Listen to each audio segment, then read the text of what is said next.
Assalamualaikum warahmatullahi wabarakatuh. Saya Harisa Dewa dengan NIM 3219607 dari Prodi Sistem Informasi di STTI Tanjung Pinang. Pada kesempatan kali ini saya akan menyampaikan tugas dari mini project 2, yaitu merancang aplikasi dengan konsep entrepreneur dengan menggunakan perancangan terstruktur seperti flow map, diagram konteks, DFD, serta IRD, dan juga menyertakan desain input dan output dari aplikasi Siapdeh. Selamat menyaksikan.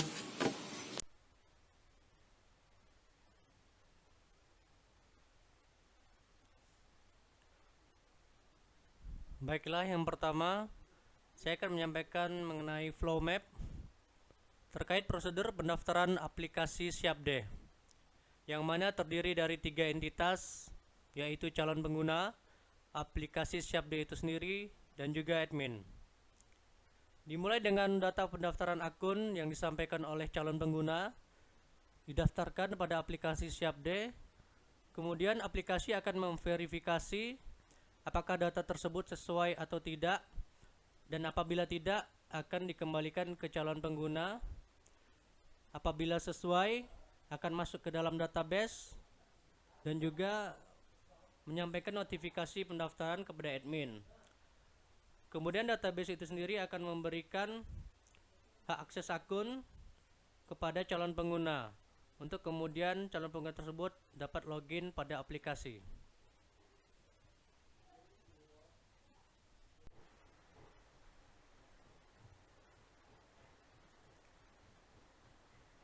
Selanjutnya, flowmat bagian kedua, yaitu terkait prosedur akses dan pengajuan antrian aplikasi Siapdeh, yang juga terdapat 3 entitas, yaitu pengguna, aplikasi Siapdeh, dan juga admin.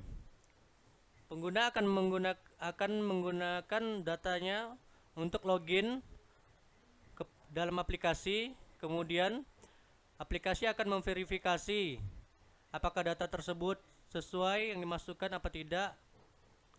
Kemudian apabila tidak, akan tampil notifikasi coba lagi. Kemudian apabila sesuai, akan masuk ke database dan juga akan menyampaikan notifikasi login kepada admin. Kemudian database akan membawa user ke tampilan beranda sehingga pengguna dapat mengakses informasi di beranda. Selanjutnya, pengguna mengisi dan submit form antrian. Kemudian mengisi form antrian, kemudian disampaikan kepada aplikasi. Aplikasi akan memverifikasi data tersebut sesuai apa tidak. Apabila tidak sesuai, akan kembalikan ke pengguna untuk mengisi ulang, dan apabila sesuai, akan masuk ke database. Database juga akan menyampaikan notifikasi submit nomor antrian kepada admin. Kemudian database membawa tampilan menu nomor antrian sehingga dapat dicetak, dan juga nomor antrian ke pengguna. Kemudian nomor antrian juga menjadi arsip kepada admin.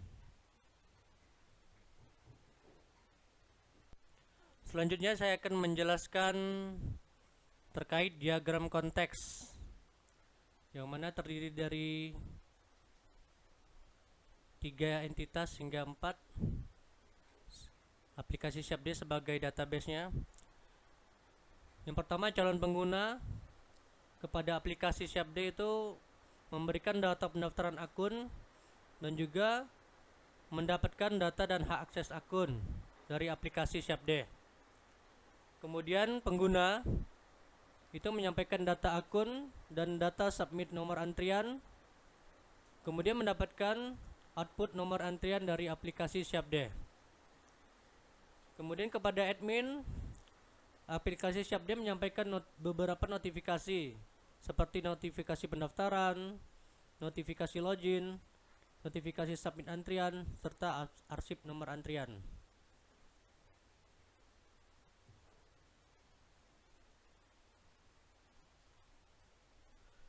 Selanjutnya data flow diagram atau DFD. Kepada calon pengguna, di sini ada 5 poin tertentu. Yang pertama input dan outputnya. Pertama mengenai 1.0 input pendaftaran, 2.0 input data akses login, 3.0 input data submit nomor antrian, 4.0 mengenai rejected atau penolakan. Kemudian 5.0 ada tentang notifikasi. Kemudian dari ketiga entitas melakukan kegiatannya calon pengguna, yaitu melakukan data pendaftaran, kemudian mendapatkan hak akses akun dari sistem, kemudian akan muncul tabel pendaftaran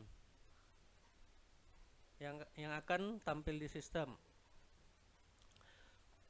Kemudian calon pengguna itu sendiri juga apabila tidak sesuai mendapatkan penolakan terhadap sistem.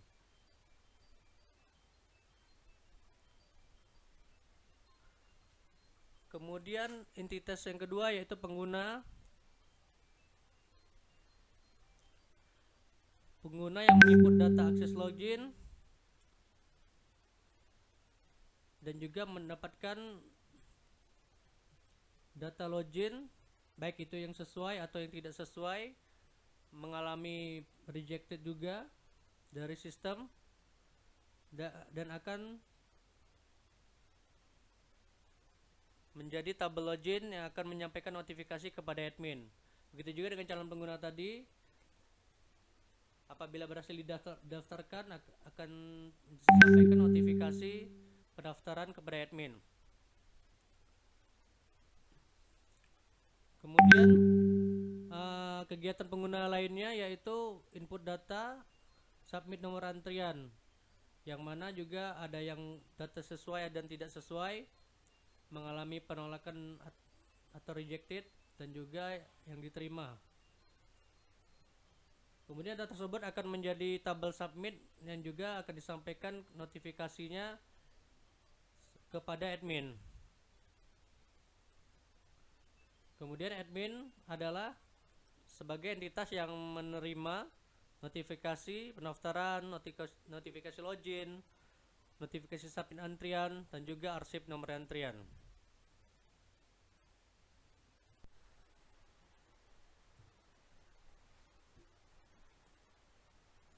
Selanjutnya saya akan menjelaskan mengenai ERD atau Entity Relationship Diagram.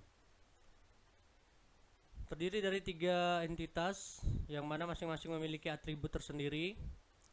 Dari pengguna ada kode pengguna sebagai primary key, username, password, dan juga email. Kemudian admin ada juga beberapa atribut yaitu kode admin, username, password, hingga email.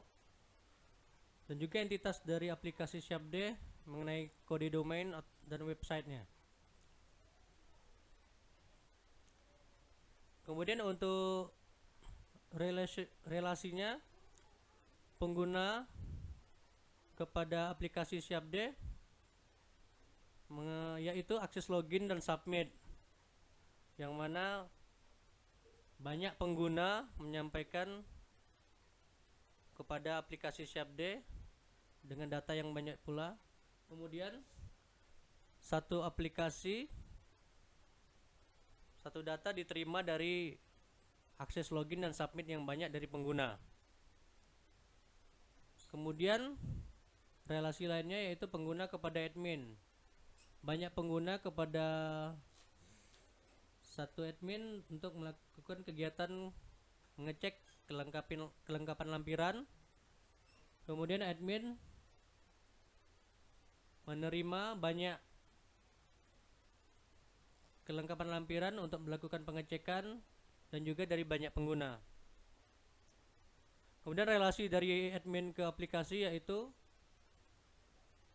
aplikasi menyampaikan notifikasi kepada admin per notifikasi. Kemudian admin mendapatkan notifikasi dari banyak dari banyak notifikasi yang masuk, yaitu dari aplikasi.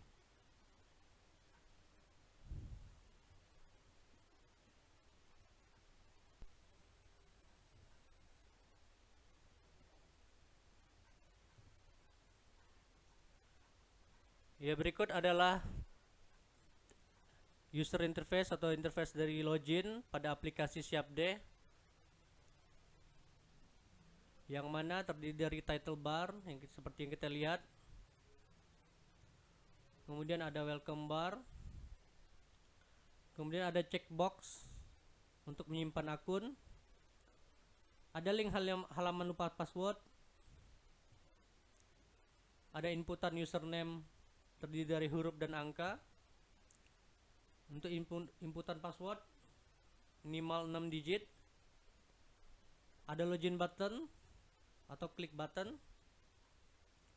Kemudian ada link halaman pendaftaran. Selanjutnya ialah interface register atau register form, yang mana di sini apabila melakukan pendaftaran, pengguna dapat mencantumkan username-nya, yaitu terdiri dari huruf dan angka,